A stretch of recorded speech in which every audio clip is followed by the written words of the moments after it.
어제 말씀에서 아합 왕은 한 선지자의 책망과 심판의 메시지를 전해 들었습니다.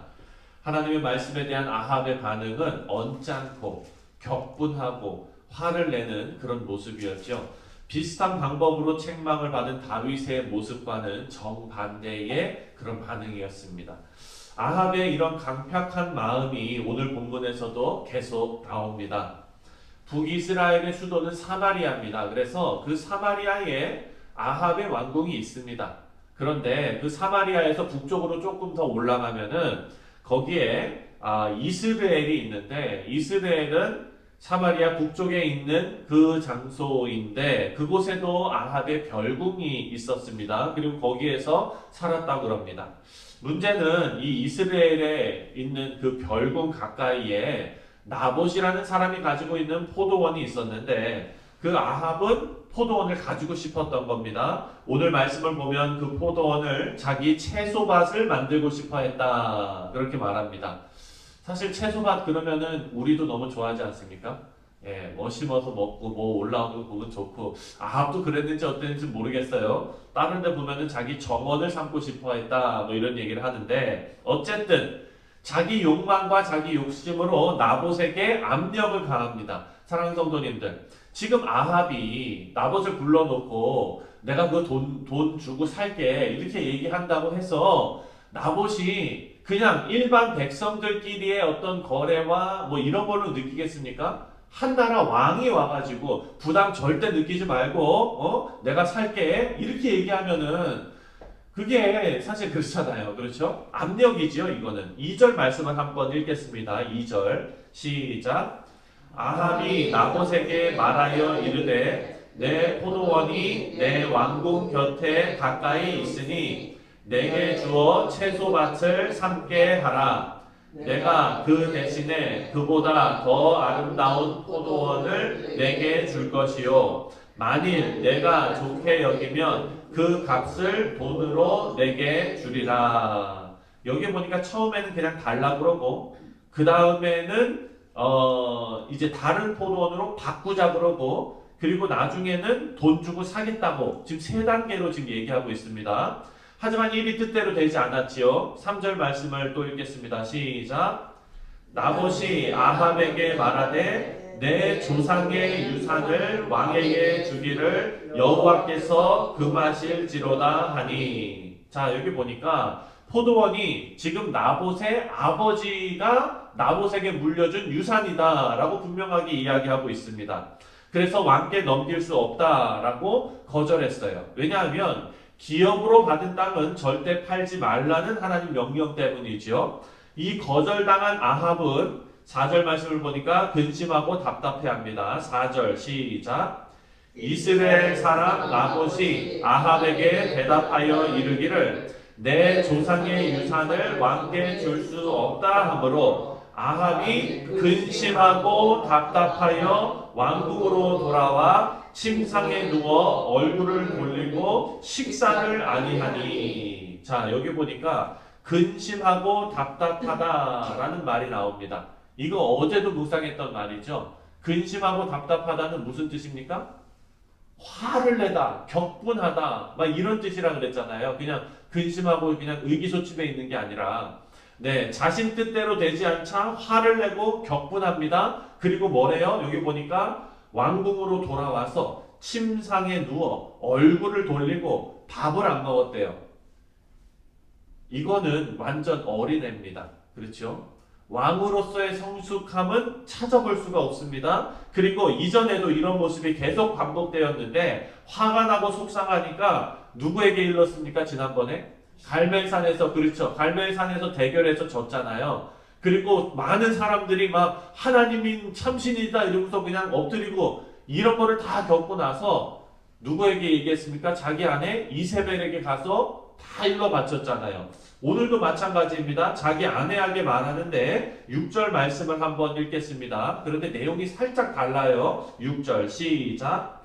왕이 그에게 이르되 내가 이스라엘 사람 나봇에게 말하여 이르기를 내 포도원을 내게 주되 돈으로 바꾸거나 만일 내가 좋아하면 내가 그 대신에 포도원을 내게 주리라 한즉 그가 대답하기를 내가 내 포도원을 내게 주지 아니하겠노라 하기 때문이로라.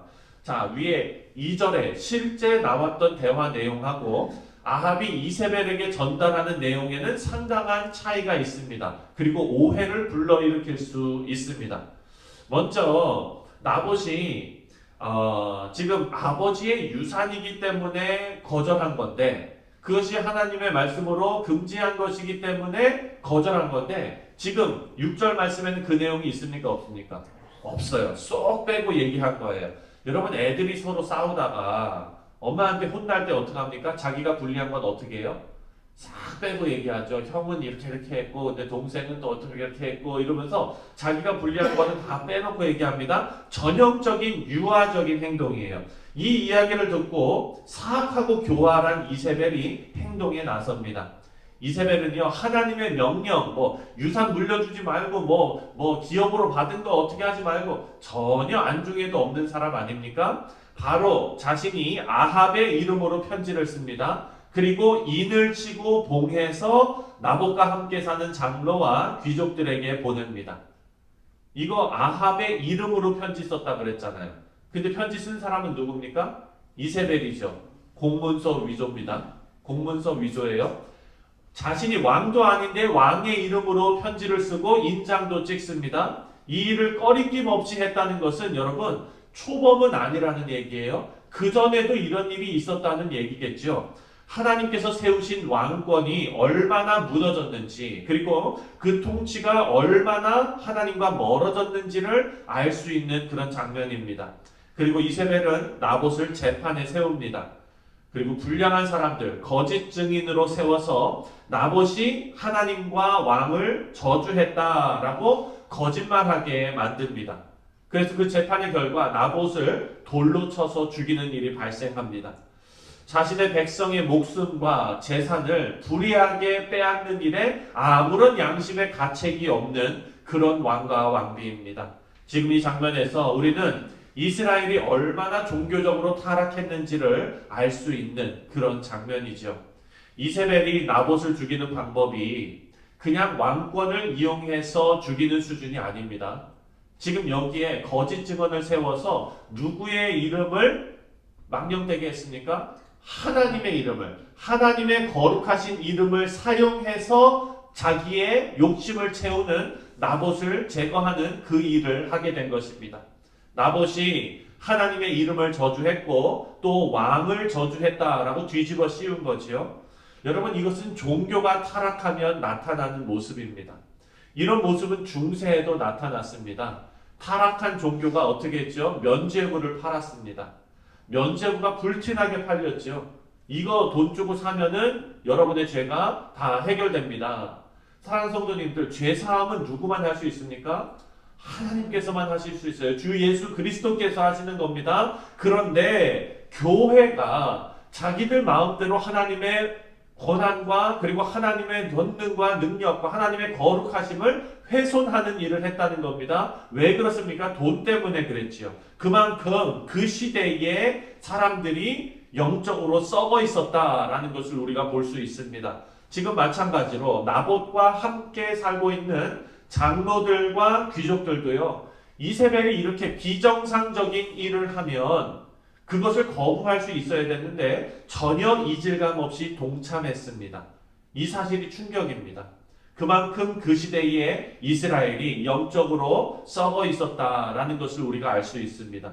우리 사랑하는 성도님들, 이스라엘 왕실과 그리고 모든 백성들이 한 마음으로 타락해서 죄의 길로 가고 있습니다. 이것은 개인의 욕망 때문에 발생한 사건이라고 볼 수는 없습니다. 왜냐하면 왕을 비롯한 모든 사람이 영적으로 썩어 있었기 때문에 발생한 하나의 사건에 불과하기 때문입니다. 우리 모두가 이렇게 영적으로 타락해 있는 나라와 사회와 그리고 교회를 위해서 깨어 기도하는 성도님들 되시기를 주님의 이름으로 축원드립니다. 여러분 그러기 위해서는 우리가 어제도 함께 마음에 다짐했지만 우리 자신이 가장 먼저 깨어 있어야 될 줄 믿습니다. 우리 자신을 위해서 또 우리 가정을 위해서 우리 교회를 위해서 나라와 세계를 위해서 깨어서 기도하시는 남겨진 자들이 다 되시기를 주님의 이름으로 축원드립니다.